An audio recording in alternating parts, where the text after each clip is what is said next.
Rien ne justifie le recours aux pouvoirs spéciaux.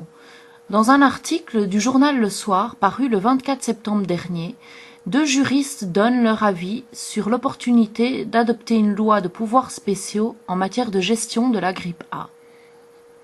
L'avocate Inès Wouters, spécialiste des droits de l'homme, et son confrère Philippe Van Langendonk, expert en droit médical, s'interrogent sur les pouvoirs spéciaux accordés à l'exécutif pour lutter contre la pandémie. Excessif, ce projet de loi? Inès Wouters répond « Pas nécessaire. Notre droit donne déjà la possibilité de procéder à tout moment à des réquisitions dans l'urgence. Je ne vois pas ce qui justifie le recours aux pouvoirs spéciaux. » La ministre de la Santé, Laurette Onkelings, s'appuie sur une prétendue situation d'urgence que les faits ne démontrent pas. Philippe Van Langendonk complète. On ne peut comprendre ce qui justifie des pouvoirs spéciaux dès lors que les institutions fonctionnent tout à fait normalement. Le Parlement se réunit, le corps médical travaille efficacement, l'économie n'est pas sensiblement affectée par l'épidémie.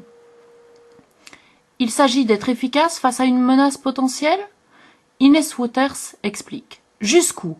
Le roi est habilité à modifier toutes les lois belges et à introduire de nouvelles sanctions, y compris pénales. On ne voit pas dans l'état actuel des choses ce qui justifie de faire virtuellement de la Belgique une sorte de dictature, y compris dans le cadre dit strict de l'épidémie ou de la pandémie, transférant au pouvoir exécutif les prérogatives du Parlement. Pourquoi ces pouvoirs spéciaux alors? Philippe Van Langendonk donne son avis.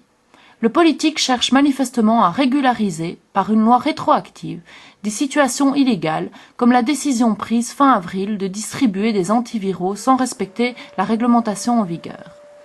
Inès Wouters complète. Pour la distribution et la délivrance de médicaments, on pourrait passer outre les autorisations de mise sur le marché, ce qui pourrait poser des problèmes de sécurité, d'autant que le roi serait habilité à modifier les lois, par exemple en matière de responsabilité. En cas de problème imputable à l'administration d'un vaccin, quel droit de recours pour le patient? Qui sera responsable? Qui sera responsable?